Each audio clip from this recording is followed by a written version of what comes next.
आपने अपनी एक वीडियो में कहा था कि आप कुछ भक्त जो हैं, जो आपके हैं श्रद्धालु, जो आपके पास आना चाहते हैं, आपसे बात करना चाहते हैं, बट आपके पास कोई शक्ति है जो उनको पटक के मारती है। और जब आप मेरे एनर्जी फील्ड में आओगे तो आपकी बॉडी की फ्रिक्वेंसी क्या बढ़ेगी कि वैसी रहेगी। बहुत सारे उसको ऐसी व्यवस्थाओं में जाना पड़ता है जहां उसको शक्ति की जरूरत होती है। 5-10 वर्ग किलोमीटर के एरिया में जितने भी एंटिटीज या एंसिस्टर्स हो उनको असेंस करो। हम साधना करते हैं शक्ति की तो वो भाव नहीं देती शक्ति, लेकिन एक बार वो शक्तियां सिद्ध हो गई तो वो फिर किसी और के साथ उसको शेयर नहीं करती। तो वो अपने साथ उन फ्रिक्वेंसीज की एनर्जीज को अपने साथ में रखता है ताकि वो इजी काम कर सके। अब जैसे मान लीजिए मैं असेंशन करता हूँ तो मेरे गुरु भगवान ने मुझे आदेश दिया था।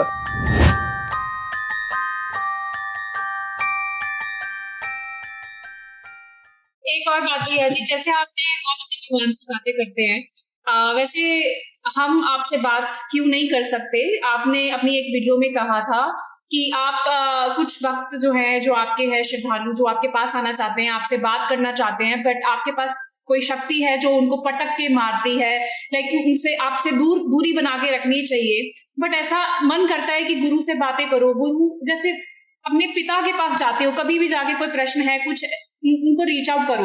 बट आपने बोले कि जब तक आप आसन पे नहीं बैठते तब तक आपको वैसे हम रीच आउट नहीं कर सकते। क्या ऐसा क्यों है? इसका मार्गदर्शन करें। एक्चुअल क्या होता है कि आप एक गाड़ी बहुत तेज चल रही है, हमारे यहाँ क्या होता है कि एक ट्रक जा रहा है बहुत स्पीड में, एक साइकिल वाला वो ट्रक को पकड़ लेता है। अब वो ट्रक की स्पीड है 60 किलोमीटर 70 किलोमीटर।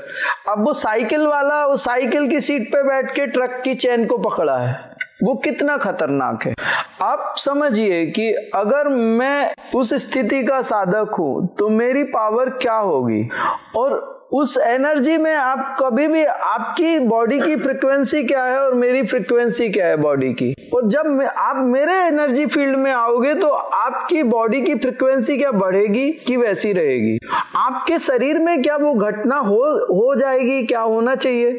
कोई भी सिद्ध अगर सिद्ध है तो वो आपको अपने एनर्जी फील्ड में ऐसे जल्दी से नहीं आने देगा, क्योंकि उसका जो एनर्जी फील्ड है वो एक अपने हिसाब से उस शक्तियों को वो समेट के बैठा है। उतनी शक्तियां क्या आपका शरीर सहन कर पाएगा? आपकी बॉडी की फ्रिक्वेंसी क्या है? अब थर्ड डायमेंशनल कॉन्शियसनेस में हो और वो हाई डायमेंशनल कॉन्शियसनेस में, क्योंकि उसको इतने काम करने पड़ते हैं, बहुत सारे उसको ऐसी व्यवस्थाओं में जाना पड़ता है जहां उसको शक्ति की जरूरत होती है। तो वो अपने साथ उन फ्रिक्वेंसीज की एनर्जीज को अपने साथ में रखता है ताकि वो इजी काम कर सके। अब जैसे मान लीजिए मैं असेंशन करता हूं तो मेरे गुरु भगवान ने मुझे आदेश दिया था कि 5-10 वर्ग किलोमीटर के एरिया में जितने भी एंटिटीज या एंसिस्टर्स हो उनको असेंस करो। तो उसमें हजारों एंटिटीज और एंसिस्टर्स हो जाते हैं। अगर मुझे हजारों एंटिटीज और एंसिस्टर्स एक साथ असेंस करने हो तो उसके लिए मुझे अपने आप में सामर्थ्य रखनी पड़ेगी, नहीं तो वो मुझे उठा के लेके जाएंगे। एक एंटिटीज भी साधारण व्यक्ति के लिए बहुत भारी होती है। अगर एक एंटिटीज को भी देख लो तो आप थोड़ा घबरा जाएंगे, थोड़ा अनबैलेंस हो जाएंगे, डिसबैलेंस हो जाएंगे, थोड़े परेशान हो जाएंगे। फिर तो वहां हजारों को असेंस करना पड़ता है, इस डायमेंशन से दूसरे डायमेंशन में शिफ्ट करना पड़ता है। तो उस समय वो शक्तियां, इतनी शक्तियां अगर वो कोई साधु रखता है तो क्या उस शक्ति में तुम जाने के बाद नॉर्मल रह पाओगे? आपकी बॉडी की एक फ्रिक्वेंसी है, वो एडजस्ट कर सकती है थोड़ा बहुत, लेकिन बहुत नहीं एडजस्ट कर सकती। हमारे साथ जो लोग रहते हैं उनकी हालतें बहुत खराब रहती है, उनकी शरीर की हालत इतनी बुरी रहती है कि वो कैसे रहते हैं अब उनसे पूछिए। उनके शरीर में कुछ ना कुछ चलता ही रहता है, बुरी हालत रहती है उनकी। और मैं जब सुबह नीचे उतरता हूं तो उनसे एक मेरा डायलॉग है, जिंदा हो ना, मतलब मैं मजाक में उनसे बोलता हूँ जिंदा हो ना, वो कहते हैं लगभग। तो वो उनके अंदर उतना सहन करने की क्षमता है, उतनी हर साधक में नहीं होती। और दूसरी बात, आप 10 to 5 वाले हो सकते हो, आपकी रिस्पॉन्सिबिलिटी हो सकती है, आपका जीवन का अपने और भी कुछ काम होंगे, हम आपको इस फ्रिक्वेंसी में डाल दें कि आप कोई काम करने लायक ना रहो, वो कौन सी समझदारी है। जब मैं बैठता हूं तब मैं अपनी फ्रिक्वेंसी को सेट करता हूं। जब तुम्हारे साथ बैठता हूं मैं इस लायक बनाता हूं अपने आप को कि तुम्हारे साथ मैं मर्ज हो सकूं। जब तुम्हारे साथ नहीं बैठना होता तो मैं एकदम फ्रीली रहता हूं, कैसी भी एनर्जी किसी भी डायमेंशन की इन्वोकेट करता हूं, कुछ भी करता हूं, और मैं उस समय ये नहीं देखता किसका क्या होगा, क्योंकि मुझे जो काम करने हैं उसके लिए मुझे उतनी ऊर्जा चाहिए, मुझे वो फ्रीडम चाहिए ही चाहिए। उस समय मैं किसी के साथ, और मैंने देखा है, पता बहुत सारे साधक ना बहुत बर्बाद हो गए, मतलब जितने लोग 90% लोग बर्बाद हो गए, जितने लोग मेरे करीब आए उनमें से 90% लोग बर्बाद हो गए।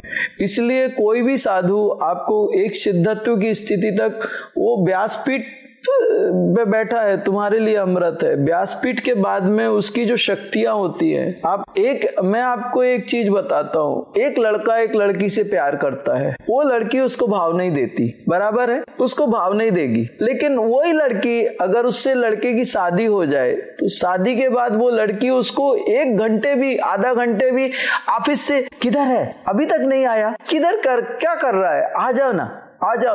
वो लड़की जो शादी के पहले भाव नहीं देती थी, वो लड़की अभी 10 मिनट के लिए भी कॉम्प्रोमाइज करने को तैयार नहीं, उसको उसका हस्बैंड चाहिए। ऐसी ही व्यवस्था है जब हम साधना करते हैं शक्ति की, तो वो भाव नहीं देती शक्ति, लेकिन एक बार वो शक्तियां सिद्ध हो गई तो वो फिर किसी और के साथ उसको शेयर नहीं करती।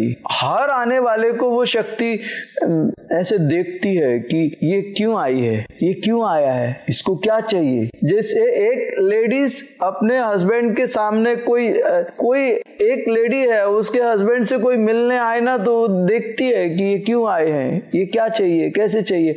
ऐसे वो शक्ति उसका देख रेख करती है उस साधक की। तो मैंने जितनी भी साधनाएं करी हैं, वो सारी शक्तियां जब मेरे साथ हैं तो मुझे वो प्रोटेक्ट करती है। और उस समय अगर कोई भी साधक नेगेटिविटी के साथ आए तो वो उसको एक्सेप्ट नहीं करती। सेशन में वही विद्या बन जाएगी, सेशन के समय में आपकी सारी गलतियां वो सहन कर लेगी, क्योंकि तुम एक विद्यार्थी हो, तो वो विद्या की सरस्वती बन जाएगी। लेकिन सेशन के बाहर कोई रीजन ही नहीं है उसको। इसलिए कभी किसी भी साधु के सिद्धत व्यासपीठ से उठने के, अगर वाकई वो सिद्धत्व की स्थिति या पावरफुल है, तो उसके पास जाने के लिए रिस्क मत लो, उससे दूर। हाँ, वो आता है, वो बात अलग है। उसके साथ में व्यासपीठ पे बैठ के वो तुम्हें इतना बता देगा, इतने डिस्कशन दे देगा कि तुम्हें जरूरत ही नहीं पड़ेगी। व्यासपीठ के बाहर बिल्कुल नहीं। हाँ, तुम उस स्थिति के हो कि तुम उसकी उस ऊर्जा को सहन कर लोगे और पचा लोगे। उस समय वो पूरा माया से भरा होता है, पूरा माया से।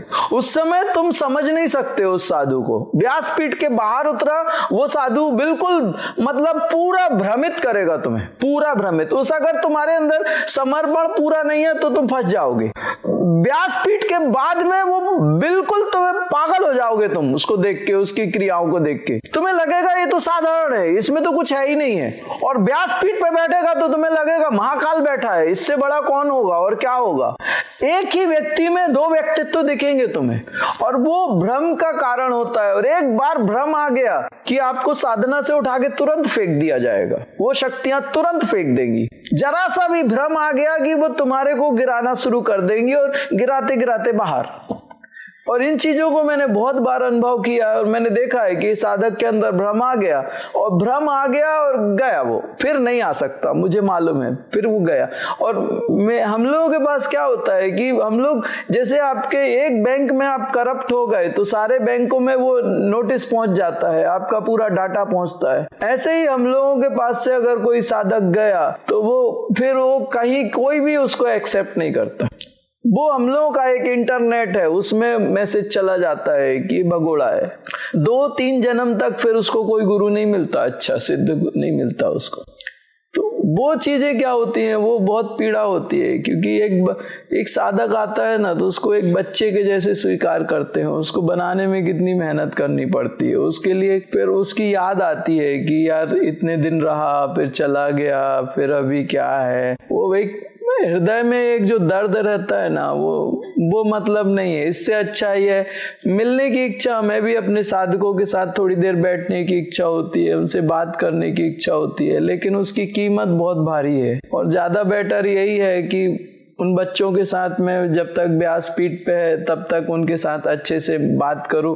वो भी 7-8 घंटे हो जाते हैं, वो भी संतुष्ट हो जाते हैं। मैं मेरे कुलदेव पिछले जन्म से जिस देवता की साधना की हुई उनसे जुड़ना चाहता हूँ, और शायद वो भैरव जी हैं, क्योंकि मुझे काफी दिनों से ऐसा आभास हो रहा है कि भैरव जी से तरफ आकर्षण भी बढ़ रहा है। मेरे परिवार के सारे सदस्य एक पास के गांव के मंदिर से जुड़े हैं। वहाँ साक्षात एक जन्म सफेद देवा का शक्ति स्थान है, और वहाँ काल भैरव पत्थर में प्रतिष्ठित किए हैं। कृपया करके भैया जी आप मुझे आपकी ऊर्जा से चेक करके बताइए कि क्या यह सही है, और क्या मैंने भैरव जी की साधना करनी चाहिए। कृपया मार्गदर्शन कीजिए, धन्यवाद। कभी नहीं। आप अगर पिछले जन्म में भैरव की साधना करते भी होंगे तो इस जन्म में डायरेक्ट भैरव की साधना कभी कोई गुरु नहीं देता, और ये गुरु का कार्य है तुम्हारे को साधना देना। इसका अधिकार तुम्हें दिया ही नहीं जा सकता।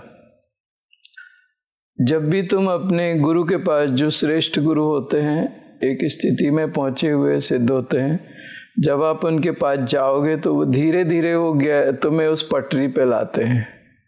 और वो ऐसे काम पिछले जन्म में तुमने कहाँ साधना छोड़ी थी, एकदम से वहां थोड़ी स्टार्ट, ऐसे धक्का मार के थोड़ी रख देते हैं, तो तुम्हारा शरीर ही हिल जाएगा, तुम्हारी जीवन खतरे में आ जाएगा। ये सारी चीजें एक गुरु वो कैसे करना है और क्या करना है, वहाँ भैरव है कि क्या है, वो उस स्थिति को ऐसे नहीं सेट किया। वो बहुत संभाल के सेट किया जाता है तुम्हारे शरीर में, और वो धीरे धीरे व्यवस्थाओं में प्रवेश कराया जाता है। आप इन चक्करों में मत पड़ो, भैरव ऐसे नहीं होते। और दूसरी चीज है कि कोई गुरु के पास जाओ, समर्पित हो, वो बराबर वो तुम्हें करेंगे। बिना गुरु के साधना मत करो। अगला सवाल है ममता सिंह जी का। भैया जी, जीवन को बिना बीमारी के जीना एक बहुत बड़ी कला है, तो हम इस जीवन को बिना बीमारी के कैसे जी सकते हैं? कृपया मार्गदर्शन कीजिए, धन्यवाद।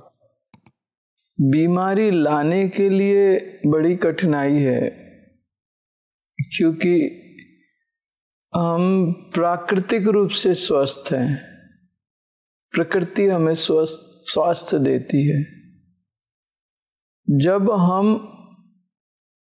नेचर के अपोजिट जाते हैं, हम प्रकृति के विपरीत जाते हैं, तो बड़े संघर्ष करने पड़ते हैं, और उस संघर्ष के बाद में बड़ी कठिनाई से बीमारी आती है। बीमारी आसानी से नहीं आती, हमें नेचर का विरोध करना पड़ता है। जाने अनजाने में हम नेचर का विरोध करके अपने जीवन को बहुत कठिन बनाते हैं। ये अब मामला इतना कठिन होता जा रहा है कलयुग में। अब थोड़ा सा मुझे, हम लोगों ने एक उम्र गुजार दी, अब तो एक उम्र हो गई, हम लोगों के बाल भी सफेद हो गए, अब तो बस जीवन जी रहे हैं। लेकिन ये कलयुग इसका इतना प्रभाव हम लोगों ने लगातार इसका प्रभाव बढ़ता जा रहा है कलयुग का। और इसमें सबसे बड़ी दुख और पीड़ा की बात है कि धर्म के नाम पे जो हो रहा है वो भ्रम फैलाया जा रहा है। उससे जो धर्म एक ऐसी चीज है जो एक माँ के गोद के जैसी है। जब भी संसार पीड़ा से भर जाए और तकलीफ से भर जाए, आप जब धर्म की गोद में बैठोगे तो वो वहाँ सुकून, शांति और कंफर्ट तुम्हें फील होगा। लेकिन लोगों ने धर्म के नाम पे इतना गंदा कर दिया है कि अब समझ ही नहीं आ रहा कि अधर्म को धर्म बना दिया और धर्म के नाम पे, और इसमें क्या होता है, धर्म को मानने वाले भी इतने पागल हो गए कि कुछ भी कर रहे। दुख इस बात का है कि कलयुग भयंकर होने लगा है, लेकिन उससे बड़ा दुख एक है कि जहां कलयुग से मुक्ति मिल सकती थी धर्म की शक्तियों के द्वारा, अब वहां पे धर्म के नाम पे धर्म इतना कठिन हो गया है कि सत्य धर्म तक पहुंचने के लिए बड़ी मुसीबत है। समझ ही नहीं आता सत्य क्या है और असत्य क्या है साधारण व्यक्तियों के लिए। कुछ स्वार्थी लोगों ने धर्म को अपने हिसाब से बना दिया। भगवान कृष्ण ने 18 अध्याय गीता के इसलिए बोले थे कि लोग भ्रमित ना हो सके, लेकिन आजकल वो गीता के 18 अध्याय एक साइड हो गए और लोगों के अपने धर्म अपने अपने विस्तृत होते जा रहे हैं। जिस दिन आप धर्म की शक्ति से सत्य में जुड़ोगे उस दिन आपका जीवन सरल और सहज होना प्रारंभ हो जाएगा।